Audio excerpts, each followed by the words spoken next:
34 കോടി ദയാധനം സമാഹരിച്ചതോടെ റിയാദിലെ ജയിലിൽ നിന്ന് അബ്ദുൾ റഹീമിനെ നാട്ടിലെത്തിക്കാൻ നിയമസഹായ സമിതി ഊർജിത ശ്രമം തുടങ്ങി. സമാഹരിച്ച പണം അടുത്ത ദിവസം തന്നെ കൈമാറാനാണ് ഇന്ത്യൻ എംബസിയെ അറിയിച്ചിട്ടുള്ളത്. തുടർ നടപടികൾ വേഗത്തിലാക്കാൻ സമിതി ഇന്ന് യോഗം ചേരും. സഹകരിച്ച എല്ലാവരോടും നന്ദിയുണ്ടെന്ന് അബ്ദുൾ റഹീമിന്റെ മാതാവ് പാത്തു പറഞ്ഞു. സന്തോഷം തന്നെയല്ലേ, ഇത്രയും കാലം കഷ്ടപ്പെടുത്തി എൻ്റെ കുട്ടീനെ അവിടെ ഇട്ട് ഞാനിവിടെ ജീവിക്കല്ലേ. അപ്പം കുട്ടി വരാമെന്ന് പറഞ്ഞുകൊണ്ട് സന്തോഷമായി. പോരാ, കാട്ടിയും തരണം. പ്രസവിച്ചൊരു കുട്ടീനെ ഒഴിവാക്കിയിട്ടുള്ള മരണമല്ലാത്തൊരു മരണമല്ലേ, ഇത്തിരി പെട്ടെന്ന് കാട്ടി തരട്ടെ, സന്തോഷം ജീവിക്കാനുള്ള വിധി തരട്ടെ. അങ്ങനെ സന്തോഷത്തോടു കൂടി തന്നെ അതുകൊണ്ടൊക്കെ തന്നെ പൈസ വേഗത്തിൽ തഴഞ്ഞതും ആരെക്കൊണ്ടാ കഴിയാം. ഒറ്റടിക്ക് 33-34 കോടി ഉറുപ്പിയൊക്കെ ഉണ്ടാക്കാൻ കഴിയും. അവരൊക്കെ സഹകരിച്ചുകൊണ്ട് ഇത്തിരി വേഗത്തിൽ അതൊക്കെ അവിടെ ആയി കിട്ടിക്കൊടുത്ത് ഇനി അതേമാതിരി എൻ്റെ കുട്ടീനെ ഇത്രയും പെട്ടെന്ന് നാട്ടിലേക്ക് എത്തിച്ച് കാണണം. കേരളത്തിനെതിരായി ചിലർ ഉയർത്തുന്ന ആക്ഷേപങ്ങൾക്കുള്ള മറുപടിയാണ് അബ്ദുൾ റഹീമിനുള്ള പണം സമാഹരണമെന്ന് സമസ്ത അധ്യക്ഷൻ ജിഫ്രി മുത്തുക്കോയ തങ്ങൾ പ്രതികരിച്ചു.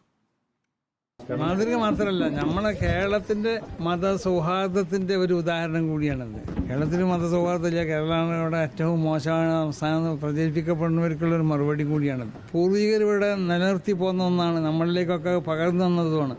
അതിൻ്റെ ഒരു ഉദാഹരണമാണ് ഇവിടെ സംഭവിച്ചിട്ടുള്ളത്. പ്രവാസികൾ മാത്രമല്ല, എല്ലാവിധ ജനങ്ങളും, ഞാൻ പറഞ്ഞല്ലോ, മതമുള്ളവനും ഇല്ലാത്തവനും ഒക്കെ എല്ലാവരും സഹകരിച്ചിട്ടുണ്ട്. പൂർണ്ണമായി സഹകരിച്ചു. അവരോടൊക്കെ നമ്മൾ നന്ദി രേഖപ്പെടുത്തണം.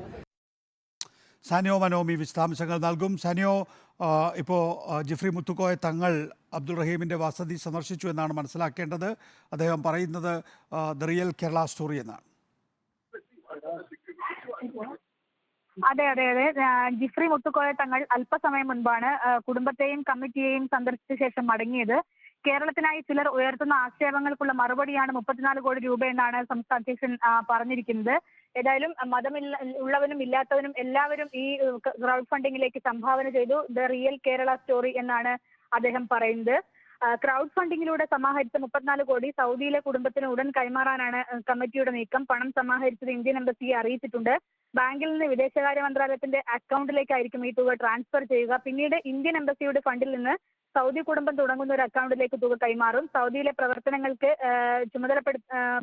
ഏകോപിപ്പിക്കാനായി കമ്മിറ്റിയിലുള്ള ഒരാളെ ചുമതലപ്പെടുത്തിയിട്ടുമുണ്ട്. 2 ദിവസം ബാങ്ക് അവധി ആയതിനാൽ ഇതിനു ശേഷം മാത്രമേ പണം കൈമാറ്റം ചെയ്യാൻ കഴിയുകയുള്ളൂ. ഒരാഴ്ചക്കകം പണം കൈമാറുന്ന പ്രവർത്തനങ്ങൾ പൂർത്തിയാക്കാൻ കഴിയുമെന്നാണ് നിയമസഹായ സമിതിയുടെ പ്രതീക്ഷ. സാനിയോ മനോമിയാണ് വിശദാംശങ്ങൾ നൽകിയത്.